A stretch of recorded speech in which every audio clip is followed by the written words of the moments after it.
Hello, welcome to WGSN-DB Going Solo Network. We are so pleased to have you here with us tonight. I am Cece Shatz, the Doyenne of Relationship Building. I am a divorce, dating, and a life coach. And you guys are right here on goingsolonetwork.com. Goingsolonetwork.com is wonderful. It's a wonderful site where you can go and listen to a lot of these great hosts and guests that we have here on the show. So check it out. We've got a lot of things on there, groups. We've got just so much stuff that you can enjoy and learn from. Some of our blogs are really terrific, so you want to check those out too. But let's move on to our topic at hand tonight. We're going to talk about step parenting. We don't talk about step parenting very often here on our station, and I think we probably should, because it's a huge element of relationship building when you're, getting together with someone. We're going to talk about the Zen and the art of step parenting. And the best guest we have available, of course, is right here with us. We have our wonderful guest, Susan Haworth. She is an M.Ed, or she got a lot of initials here. It's M.Ed, M.S, PPS, and she'll tell us a little bit about what those are. But she's the owner of, I'm not sure if I'm saying it right, Cambios Coaching and Consulting, which specializes in providing individuals and couples counseling and coaching for step parents from all over the globe. They contribute. You're also a contributing writer to Stepmom Magazine, where you do a monthly advice column, the Stepmom Whisperer. And you also appear in support groups that help stepmothers. And you've also written a book, and we'll talk about that too. A Change Would Do You Good, Proven Strategies for Creating the Life You Want. So welcome on the show, Susan. Thank you so much, Cece. It's great to be with you. It is great having you here. I was so excited to talk to you about this subject of step parenting, because as I said, we just really don't get this too often on our station. And it's so important, when couples come together and they have children, how you're going to work out all of that. So tell us a little bit about yourself, how you got into this specialty, and why do you keep doing it? Why do you keep helping couples and individuals, with this important topic? Thank you, Cece. Well, first of all, what I'd like to say is, we step parents are everywhere and we're nowhere. I mean, it's not like we congregate in groups anywhere, but we're hiding in plain sight. I have been a stepmom for 27 years, and it was the hardest role that I ever had. It was something that really hit my self-esteem because I felt like I wasn't doing it good enough. And so after a period of time, and I've always been a counselor. I've always worked with people as a counselor or coach, either in mental health centers or in the corporate world. And so when the time was right for me, about 6-7 years ago, I decided I was just going to focus on supporting step parents, and I'm so glad I did. I get a lot of feedback from my step parents that I've helped them tremendously. I wish I had me when I was struggling. I wish I had someone like me to help me, and I didn't. I looked for it, but I couldn't find anyone. Later on, I found someone who supported me, but step parents need a lot of support. And that's what I do. I do groups, and I do individual counseling and coaching, and I do couples work to help them get through the crazy undefined role of being a step parent. Yeah, I tell you, I know that it's difficult. I've never been with anyone who's had children, believe it or not. It's hard for me to believe that now that I think about it. But I've had children of my own, and I know that my ex-husband struggled tremendously with he didn't have any children, and so he stepped into teenagers, which at that time was always it's crazy land when you have teenagers. And so he stepped into that, and it was very difficult for him. He struggled a great deal with it. I'm not really sure why. Maybe it's just that he never had children before, that he didn't know what the division of nurturing, that you have to give to children. So what do you find is one of the hardest things that, couples, even when they're just dating or when they're, they have a relationship, what is the most difficult thing with the children to be able to have that bonding? It's there's a lot there, Cece, and I love that you said that, not love that your partner had a hard time, but very often we talk about stepmoms rather than stepdads, and I think stepdads struggle, and I know divorced dads struggle when they're in a step family. So there are a lot of opportunities. As I say, I'm known to say, there are landmines everywhere, and we kind of just step in them because we don't know. The role is so undefined and we're not prepared. As I always say, I entered it with my eyes wide shut. And there are good reasons for that. It's not because a fault of my own or other people. We know about first families, right? I mean, we watched first families growing up. Perhaps we were part of a first family. We saw movies with first families. We saw television shows. We read books with first families. But second families, step families, not so much. And so we got our ideas from Disney, the evil stepmom, right? Maybe from a sanitized TV show like The Brady Bunch. And so we enter with a lot of problems, and I'll go into some of those, and we don't talk about it. We don't talk about it ahead of time. We don't talk about how we're going to deal with co-parenting. We don't talk about how we're going to deal with mingling our finances. We don't talk about discipline. We don't talk about the responsibilities. So it's as it starts hitting us, the resentments start building too. And so that's why I'm so thrilled to talk to you and your audience, because many of them, I'm assuming, are single. But if you're of a certain age and you're single, chances are you are going to be meeting up with, maybe dating someone with children. And so it is never too early to have conversations about step parenting and about what the expectations are and what the fantasies are. I know for myself, my fantasy was that we were going to be the Brady Bunch. If we had any problems, they would be resolved in 30 minutes or less, and that everything would be hysterical. We would laugh about our problems. Well, that didn't happen. And so I didn't know how to act. I had this idea of myself, this self-image that kids liked me. And I liked kids. Well, that is true unless I was their stepmom. So it changes everything. Stepmoms have a lot of responsibility and no authority. And the same is true with stepdads too. There's a difference, however. I think society expects more of stepmoms, of mothers in general, of females in general. We're nurturers. We don't have those expectations as much with stepdads. And you could probably speak to this, Cece, in your own relationship. But, generally, if stepdads kind of show up every now and then, we're good we're good with that. Right. But with stepmoms, many of the stepmoms I work with, I mean, they have cooking responsibilities, they have chauffeuring responsibilities, they have homework responsibilities, they have a lot of responsibilities and not much authority. So sometimes we wind up feeling like au pairs. Right. Yeah, I never thought about it like that. Yeah, you're so right. I know that, like, my ex-husband and I went on to have a child, and then I could see the nurturing, starting from a baby up.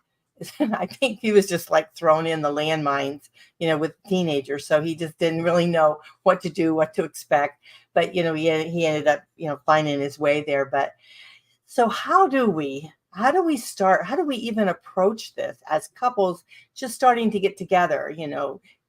She has kids, he has kids. What do you say? What kind of conversation do we need to start having, so that we can kind of, if this is going to, if we're dating and we're looking like this is maybe going to be a serious relationship. So how do we start blending this versus, stepping into landmines? Yeah. How do we begin? Yeah, exactly. That's a terrific question, because we need to begin at the beginning if we can. Yeah. Before I talk about that, I just want to say one of my earliest clients had been a stepmom for 20 years. And things were going along great until they weren't. So it's never too late either to start working on some of the issues. But you're right, Cece, when things get serious with a partner, this is not something you want to bring up on the first date, right? Mhm. So you can start by talking about, well, what are your expectations?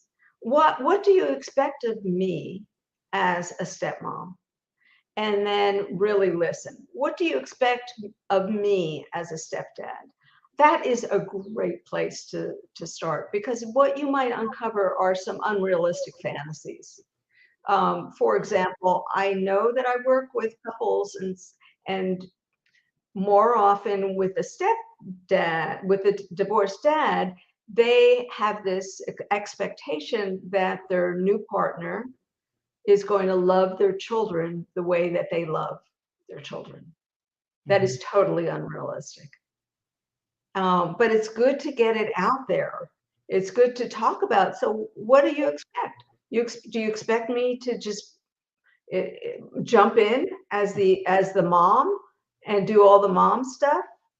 Um, I've got so many stories to tell, but I just want to backtrack a little bit about the history of step families, because I think this is shed some light. Well, and also I was going to say is then you not only do you have the relationship with the children, you have the relationship with your partner, potential partner, you have a relationship with the children, then you also have that relationship with that other parent. Exactly. And that's That's crazy. that it is crazy. So here's where the history comes in. So step families have been around forever. Because back in the days, we would have a partner die. People died a lot younger, right? So we had a family, we had one of the partners die, and you needed another person. You needed another person to keep the farm going, to keep the family going. So somebody died. Let's say the wife died, you found a woman, you plugged her in. If the husband died, you found a man, you plugged him in. So prior to about 1950, most of the step families were formed as a result of death. And but now, since that time, with the divorce rate going up and up, about 90% of step families are the result of divorce. And that means co-parenting. So it throws another wrench in things, so to speak. And co-parenting, it requires a lot of cooperation. It doesn't require having lunch, socializing, but it requires cooperation. And it's sometimes fraught. I mean, people divorce for a reason. They don't divorce because they're getting along great.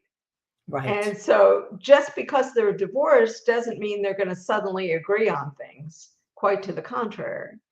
So yeah, and yet we still carry with us from the 19th century and before a plug and play mentality, that we're going to find a new person, we're going to plug her in.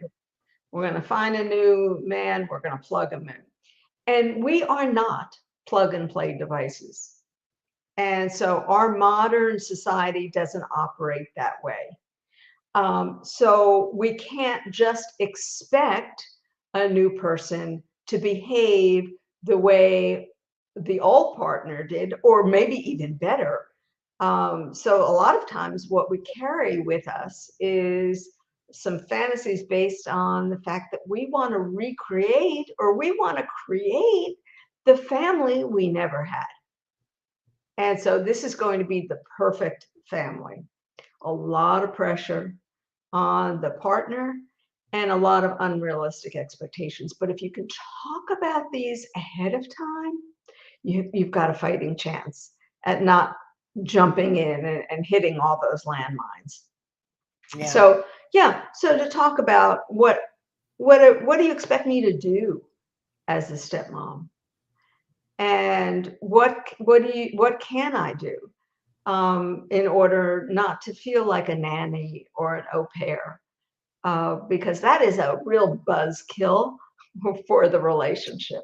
I can imagine. Yeah. You feel used then. Yeah, absolutely. Yeah. Absolutely. At least nannies get paid.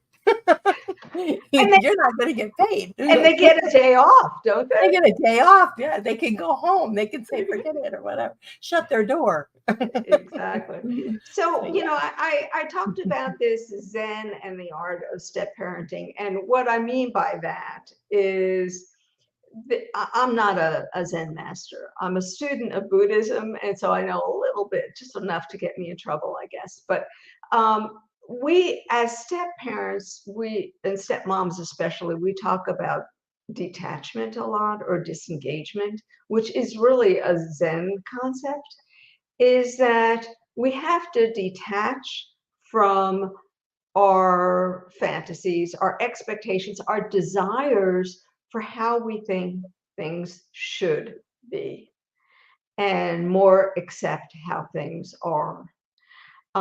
The other thing that stepmoms in particular have to do is stay in our own lane. And so this happens, and maybe this happened with your ex, I don't know, is that, we drift into the bio mom or bio dad lane a little too often, and when it doesn't turn out well. So we have to, first of all, establish our lane. And it may be too narrow for our big hearts, but so be it. So we have to establish our lane and not take on the role of a bio mom, because when we're co-parenting, this really gets us into trouble. It also gets us into trouble with our stepchildren. But going back to your great question about the early conversations, money is a big flashpoint for step parents. And so it's a conversation you can have early on. Are we going to keep our accounts separate and have maybe just a joint account for our mutual expenses, such as maybe house or, mortgage, rent, whatever it is, food, but child support, maybe spousal support, it's best actually left separate. And so are we going to commingle our accounts, or are we going to keep them separate? Many of my step parents have prenup agreements. And it's not because they don't believe in the relationship. It's just to keep things separate and to feel safe in the relationship, because money is a big flashpoint.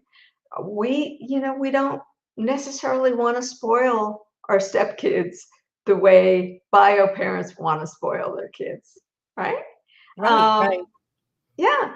And, when we indulge our children with goods and services, so to speak, with experiences, with material things, and there are biological children, usually that is kept within the family, and it's just between the two bio parents.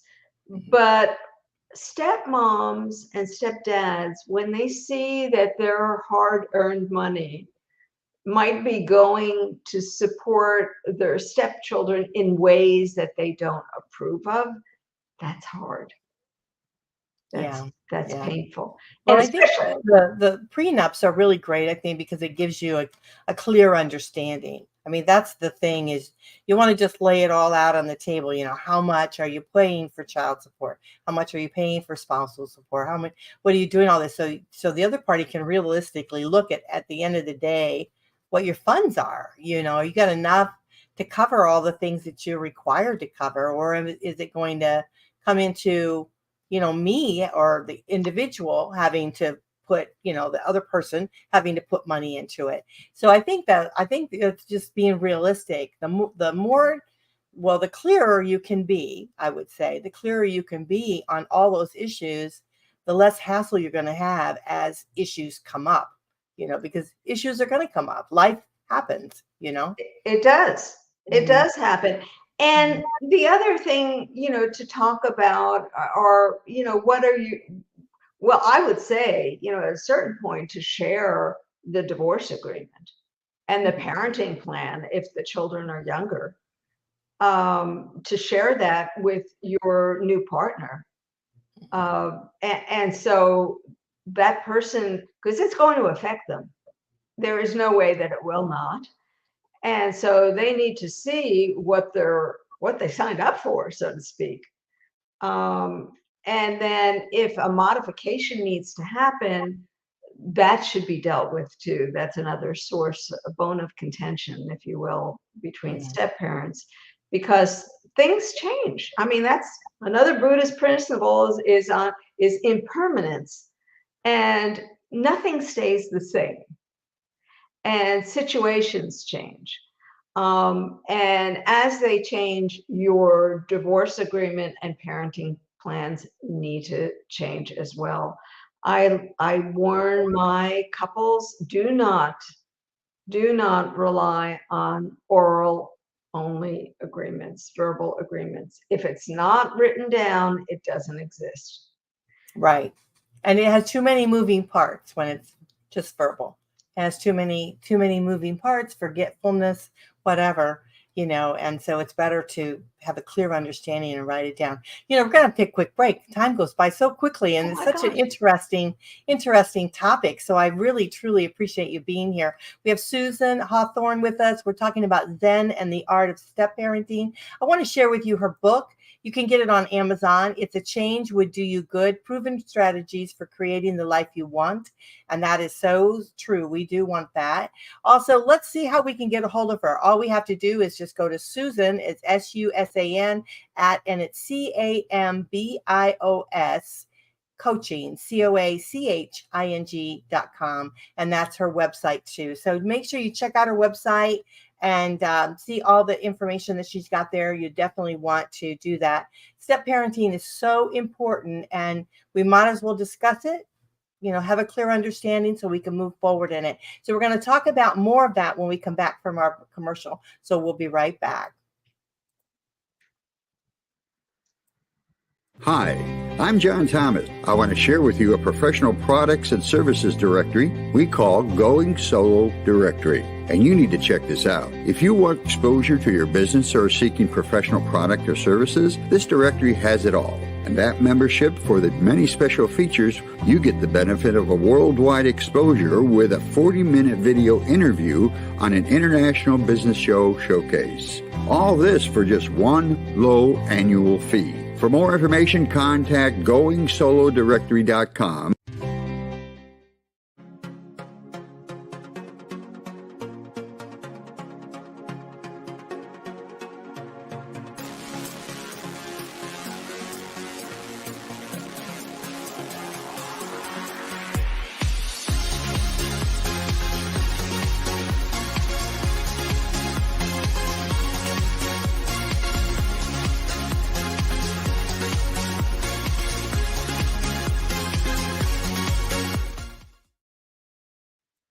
Well, welcome back. You guys are listening to WGSN-DB Going Solo Network.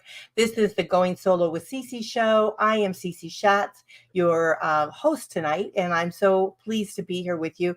Again, all of our information's on goingsolonetwork.com. Check out our Roku stations. We have 6 of them, and they have all different shows on them that we think that you'll enjoy. And we are so pleased that we're doing so well on Roku. We have 5.1 million listeners, so viewers. So we want to shout out to our Roku fans. We want to thank you so much for joining us there on that. So let's get on to our subject tonight, Zen and the Art of Step Parenting with Susan Haworth.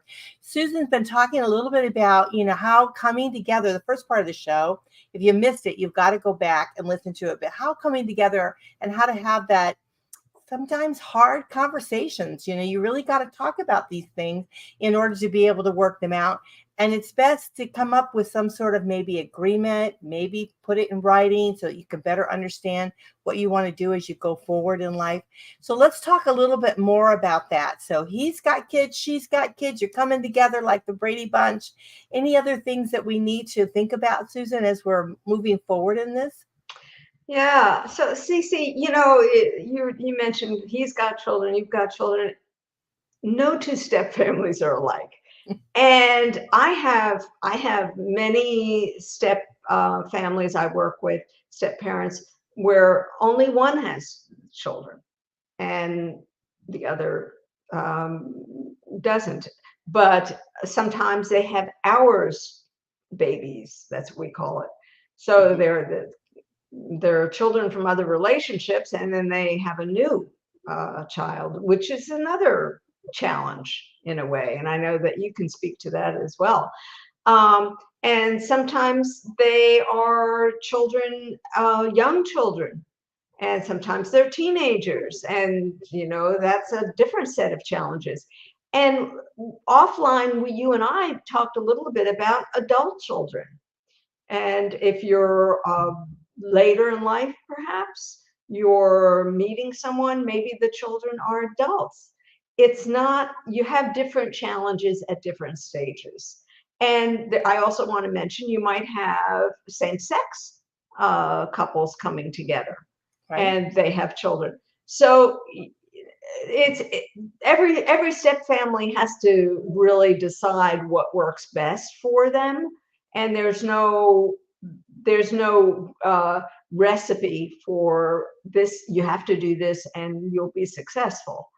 And one of the things that my step families that I work with, that is so confounding to them is that there's no manual, there's no handbook. I mean, there aren't a lot of resources for step families. And so we can't operate like a first family. We're not a first family. And so we have to change the way that we do things. Even something simple as, what do we call our step parent? Mostly it's recommended that we not refer to a step parent as mom or dad, because that's getting in the bio mom or the bio dad lane. Right. So you can come up with your own name. Of course, we all have first names, and that does well for me. But yeah, you have to make sure that you figure out what is going to make your step family run smoothly. There's so many stressors to a second family. And this is why the divorce rate is so high for second families, way higher than for first families. Because in addition to just having a relationship, which is hard in itself, then we've got, we've got the kids, and it's no picnic living with somebody else's kids. Let's just face it. We see them in a different light than bio parents see them. We've got the stressors of co-parenting as well, and trying to manage that. So there are lots of stressors that get to us, and that's why the divorce rate is so high. The other thing that I like to have parents look at is, we're taking responsibility for some of what's going on. So it's so easy to blame the X on everything. They're terrible, they're narcissists. I wish I had $1 for every time somebody called their ex a narcissist. They are high conflict. That's another word we kind of just use liberally. But, what is your partner doing that might be contributing to the stress? And that's scary to look at. I'm working with someone right now who I worked with as a step mom, and she realized after a period of time that her problems were not step family related. Her problems were with her partner. And that was hard to own and look at.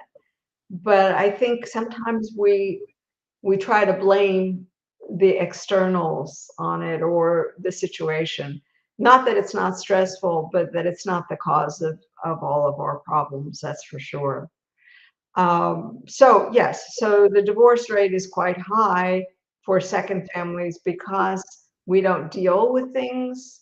We don't talk about the expectations. We don't talk about the fantasies. Right.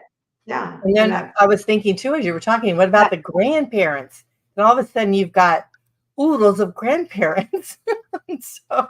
So yeah, it's a lot of craziness. I mean, what I found after the fantasy of thinking, okay, my ex was going to step into this relationship and he was going to have this, ready-made family, and it was going to be like the Brady Bunch kind of thing, but, without his children on his side.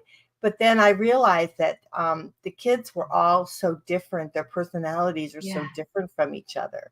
And I wish I had thought about that ahead of time to give him heads up on it. Instead of he had to go in, like and be smacked in the face with it, that they're so different from each other because you can't treat them all the same way, and so that was something that I learned, that it was their personalities. And once I realized that their personalities are different, that I treated them differently, I think then that it became an easier road for him. Yeah. When we have our own kids, they usually come at birth to us. Mm-hmm. And I mean, and I can talk about adoption too, because one of the things that drives me crazy is when people think step parenting is like adoption. It is nothing like adoption. So, but our kids come, we have as bio parent, and I'm a bio parent too, as well as a step parent. So, we have an opportunity to mess them up as much as we do, right? But step parents don't, they come in after they've been messed up by somebody else, right? and then all we can do is, we don't have much influence at all. We certainly don't have any control. And so here we are dealing with somebody else's kids, and it has nothing to do with the kid, him or herself. It could be any kid. It is just not a picnic living with somebody else's kids. Yeah. Well, and you have to think too, the kids, what are they going through? Because if they lost a parent, they're suffering with grief and all of that. They are. If they're going through a divorce, the kids are feeling traumatized. Right. They're traumatized. And so they're not understanding what all is happening, and everything is moving for them. And so, back in the day when I was going through all this, we didn't have therapy, like we do now. Thank gosh, the kids, right away, if you're going through a divorce, that's the first thing I always say. If you have children, get them in therapy. Get them in therapy right away. Let them talk to somebody right away other than you about how they're feeling, what they're going through, and help them guide them through this, and that makes it a lot easier. So there's so many moving parts to it, so many elements to it. There are. The other thing that step parents have to deal with is not just, the children are going through the trauma of divorce, but there's family loyalty issues. Mm-hmm. And where this is especially true, it seems, for stepmoms. Children of divorce are very loyal to their mothers, often, sometimes both mothers and fathers. And so they can't really open up to their step parent, even if they like them. And so we deal with a lot of of loyalty issues. In fact, sometimes my stepmoms report to me back that their stories are being transferred back to another family. So you have two households, and then you feel like you're under surveillance, that everything you say and do is being reported back. And that happens quite often. And it's because of family loyalty issues. Yeah. Yeah. And then we haven't talked about like rules, okay? Because Right. kids have to have rules, right? They have to have a guidance.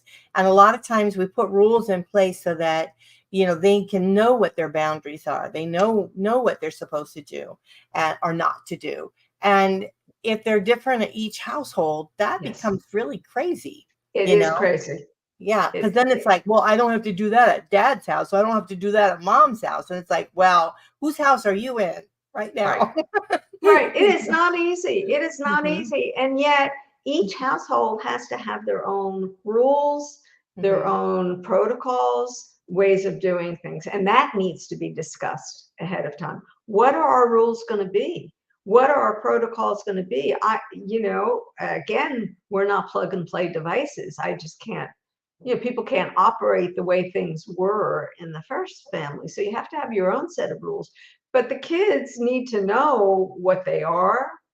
And boundaries are a big issue for step families, not only for the children, but if you are co-parenting, you have to have boundaries for the exes as well.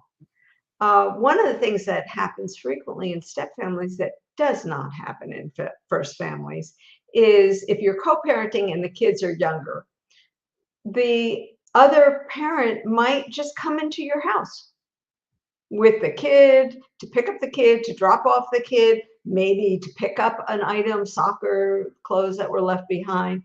Now, that does not happen in a first family. People don't come into your house uninvited.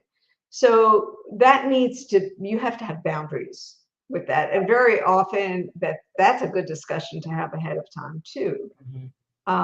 As like, so what are your boundaries with your ex? You would be amazed at how often the ex just comes into the house. They might even have a key. So yeah, boundaries are a big issue. I've heard about that. And that's a lot of craziness can happen with that too. There's, it's just a tremendous amount. So you got to have conversations about certain things and be realistic about it. And how do you want to approach it? And to me, I think the side to go on is just being respectful of the other party. So, if you're the mom and you've got a stepmother, then be respectful of her. Be thankful that she's great. I mean, my group, we used to talk about this all the time. And my ex ended up having, another relationship and she had children. And I was very thankful for her. I mean, did I like her? No. Right. I'm not going to say she's my best friend, but as years went on, I really grew to respect her and really honor the relationship that my son had with her, because she was there picking him up, doing stuff that needed to be done. And yes, I would much rather have had somebody that I could trust, that would be a good person for my son to be involved with, than someone that I didn't. So, if you've got someone in your life that's not good, and I'm sure there's people that are not, you wouldn't want your children to hang around with them. But then if there are the ones that you meet that, even though your ex has moved on and they're decent and they're treating your kids decent, then you need to be thankful for that. yes, It indeed. could be so much worse. Yes, that is such a good point, Cece. Yeah. I think in terms of respect, that is what we're going for all around. Mhm. I do not use the term blended family because I don't know what that means. it doesn't mean going on vacations together. Does it mean, I don't know what it means, truly. And so I use the term step family or second family or third family. So blending, if you're talking about blending, I mean, that is not the goal. The goal is mutual respect. That is, and peaceful coexistence. And that is whether it's in the step family itself or what for the ex or your partner's ex is you don't have to like someone and you don't have to have lunch with them and you don't have to socialize with them, but you do have to cooperate and be respectful. And that goes a long way. Yeah. And I know, like, the relationship that I have, my older children, my ex from my older children, his partner for years, I mean, she still to this day still does not like me. And it's very difficult. It's difficult even with the older children, which causes problems. And it's crazy, and it's like, oh, she's like, doesn't like me because she thinks that we're going to get back together. We've been like divorced for like 40 years or whatever. I guess it's like, that ain't going to happen. Are you crazy? But yeah, but it's like this craziness, but it put such pressure on the kids because she had such a problem with me. And it made it very, very difficult with the kids growing up. Now, my other son, when we got divorced, we had a child together, and that has went so much smoother, because we are very much a family united, and we do functions together. His birthdays, she comes and does the birthday, and I'm okay with that. As a step parent, or I guess she would be a step parent. And then I never even thought about it. Yeah, she is a step parent. But yeah, we always got along. She my son graduated from high school. She was there. She's always been there on stuff. But she's also respected and kept her boundaries. Like she hasn't been there for everything. When we did the pickup and the getting my son back and forth, my ex always did that. She never did that. She always, she kind of made a division of what her responsibilities were. And she continued to always make sure that we were a family unit, which I respected that. So even to this day, my son's in his 20s now, and my ex and I still text each other about stuff.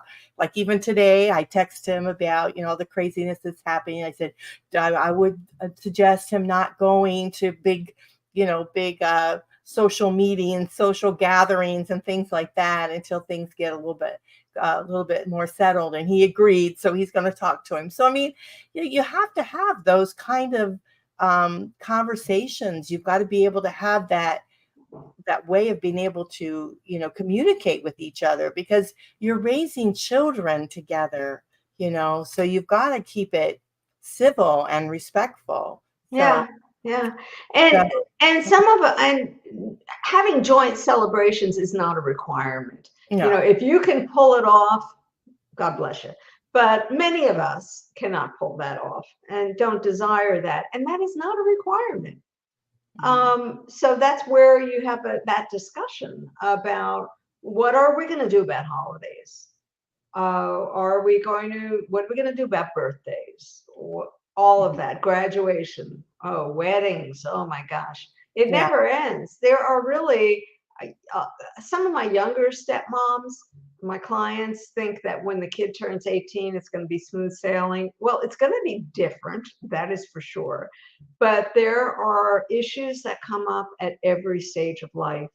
And, even the estate planning, end of life planning is very important and very different for step families. Yeah. So, well, the show has gone by so quickly. We're going to have to wrap it up, but we could go on and talk about this forever, because I think there's so many elements of raising children, growing, because you grow as they grow. Your way of thinking changes as you move forward in life. And so I think that as we're thinking about step parenting, we need to really, to me, my takeaway is to be respectful.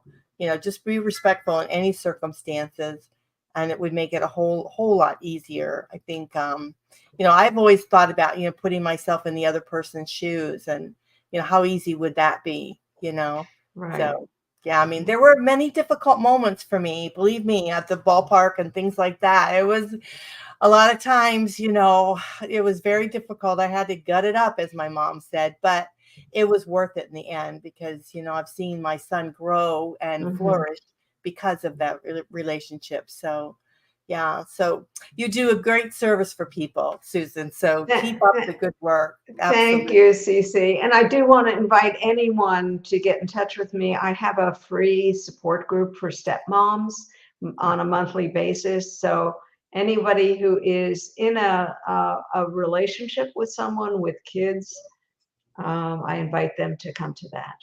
Well, share with us how we get a hold of you. So yeah, if please just shoot me a message, an email at susan@cambioscoaching.com. And cambios is the Spanish word for changes. So just, yeah. Cambios Coaching. Uh-huh. cambioscoaching.com. So make sure you guys do that. Check her out. Also get her book. Her book is very interesting. A change would do you good. Proven strategies for creating the life you want. When it comes down to it, we all want a great life. And so again, we want to feed our well. We want to read good books. We want to watch good shows. We want to keep the positive going. And it makes a huge difference in our world and the world around us because that's what's so important. So again, we have Susan Hawthorne here with us. We're talking about the Zen and the art of step parenting.